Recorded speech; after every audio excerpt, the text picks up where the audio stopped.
Good morning, Abundant Life Church. This is Pastor Chris, and we're going to be wrapping up our study of Romans chapter 2, verses 1 through 11.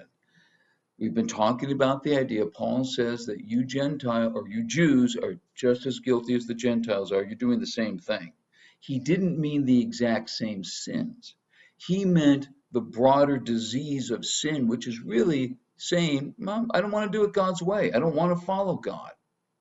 This passage is really about the idea that everybody, Jews, Gentiles, no matter who you are, no matter who you were born, no matter what your upbringing is, everybody needs Jesus to get to God. No one can reject him and say, no, I'm going to try and get it on my record.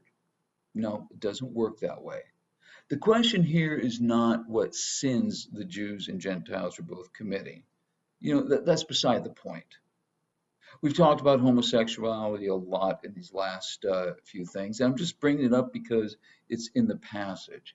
But we tend to think, oh, that's a worse sin than other. Yeah, let's be honest. Sin is sin is sin is sin. Sin is saying, I'm not going to do it God's way. I'm going to do it my way. We've all done that. We all need grace. We all need help. And if we're not careful, that disease takes over too much, then we are actively choosing, I don't want to follow God at all.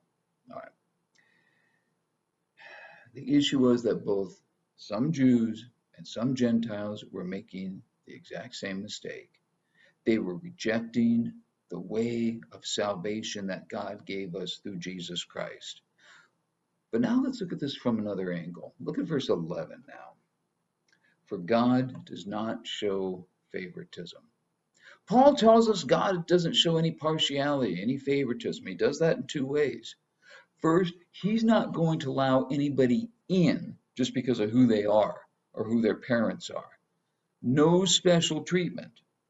But also, secondly, the flip side here, God's not going to keep anybody out because they don't have the right background. They don't have the right heritage.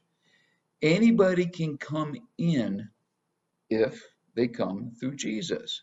When Paul says God doesn't show favoritism, bear with me here. I'm going to try to pronounce a very long, complicated Greek word. That word for favoritism is prosopolyphia. I said that wrong. Prosopolyphia.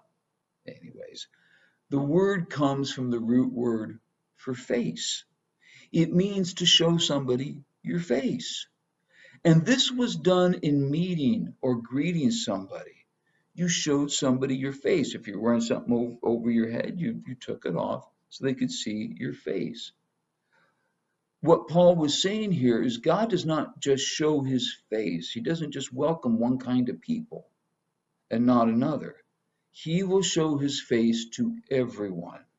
The way to God is open to anybody who chooses to come.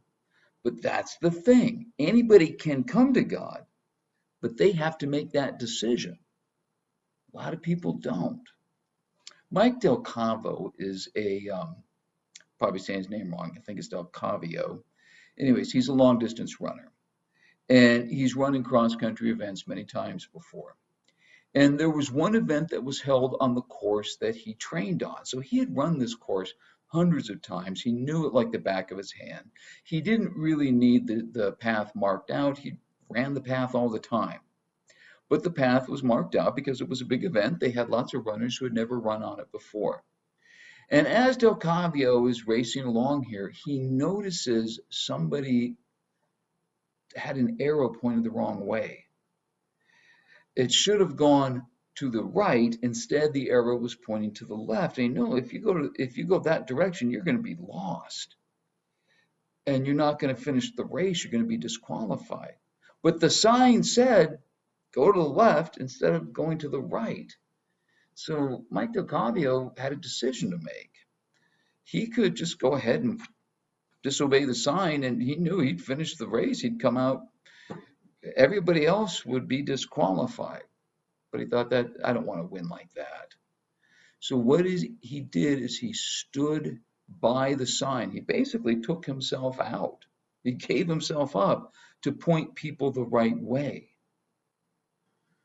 And after everything was over, Someone was asking him, so did everybody believe you? He said, not everybody, maybe half. I'd stand there and tell people the sign's wrong, you got to go this way. And some just shook their head and laughed and chose to not listen. They were disqualified. Not everybody is going to get to heaven. Nobody's going to be kept out because of who they are, but they will be kept out because they didn't recognize who Jesus was. Again, this is new. This is new for the Jews. This is new for the Gentiles. We're not going to hear anymore that God only loves the Jews, not the Gentiles. We're not going to hear anymore that Gentiles can't be saved. We're not going to hear anymore that every Jew is automatically saved. Anybody can come, but you have to come through Jesus. God's invitation is open to anyone.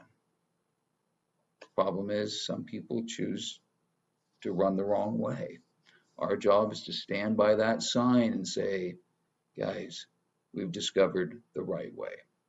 Have a great day. We'll see you next time.